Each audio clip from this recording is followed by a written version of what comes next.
Alrighty, ready to go fishing? You got the worms, right? What do you mean you don't have the worms? You had one job to do yesterday. One damn job. Get the worms. It's Sunday now. We ain't getting any worms. The worm store is closed unless we drive 20 miles to Walmart and then wherever the hell we're going to go fishing after that. Cut. You ever have that happen to you?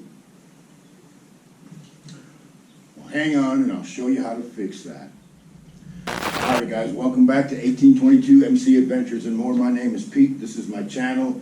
Today I'm going to show you how to make a worm condominium. That's right, a worm condominium. And you can make it small, you can make it big.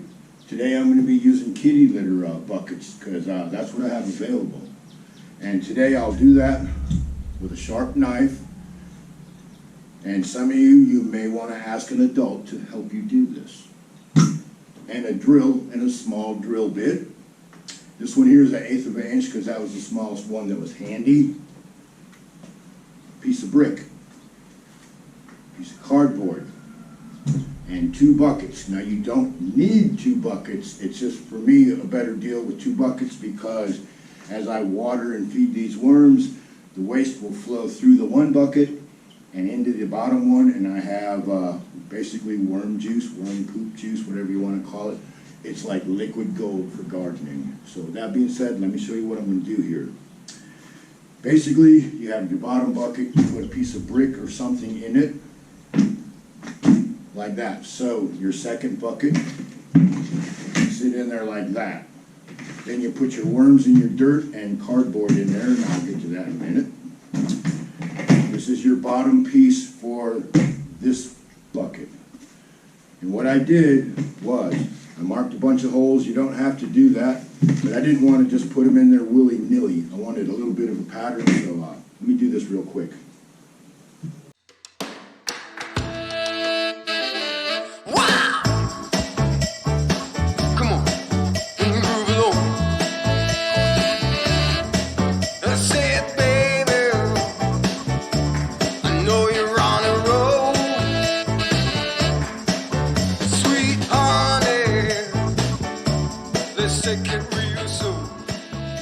Alright guys, so here we are. We got our drainage holes and we have our air vent holes.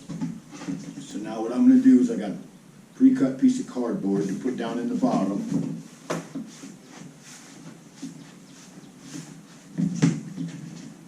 And this will go in there like that, and we'll put the medium in there. But before we do that, I would like to say that no matter where you live, you can do this. Now, if you live in an apartment or you're renting a room off of somebody, and all you got available is probably maybe 1 or 2 places, either your personal closet or maybe you can convince them to put it underneath the sink. And you could use like a 1-gallon ice cream plastic bucket, and you wouldn't need 2 of them. You could use 1, but you'd have to be changing the dirt a lot more often. But what I have here is this one, and I have one in the house. The one in the house has red wigglers in it. And when that gets kind of ripe, what I'll do is I'll put fresh dirt and cardboard in there, and I'll sift through for the worms. And then that dirt goes into the garden for my vegetables and whatnot. So it's a win-win situation. And if you don't have a garden, if you have a neighbor that does, every time it gets smelly and dirty, you got 2 options. You can either dump it out in your yard and not give a shit, or you can give it to someone that would be very grateful for it. And they might even give you some of their vegetables.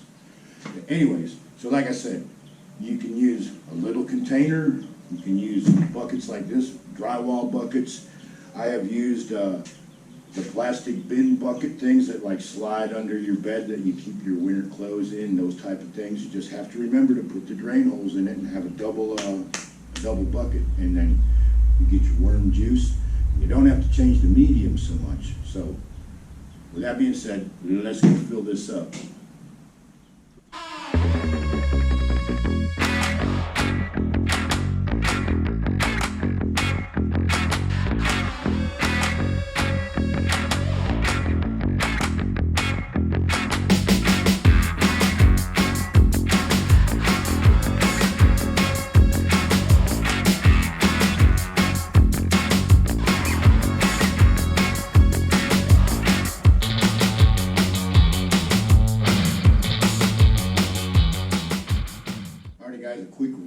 on what we just did. I'm using a double bucket system. You do not have to use 2 buckets, but if you do, you'll be changing the medium out a lot more than if you do it this way. And so what I've done with the double bucket system, I have a bucket with a brick in the bottom, and then I have this bucket here, which we drilled full of holes, both top and bottom, for ventilation and drainage. Put a piece of cardboard on the very bottom, and then the dirt that I used was out of my compost pile, so naturally there was some nice big fat juicy earthworms in there. So I used a mixture of compost and cardboard, because they love cardboard. And then you water it down a little bit and you keep it moist, and it drains through, and you have gardener's gold, liquid gold. And then when it gets a little stinky because they're all living in their own poop, you've been feeding them too much, change out the medium and you dump that in your garden, and your plants will go, they'll grow right up. Seriously.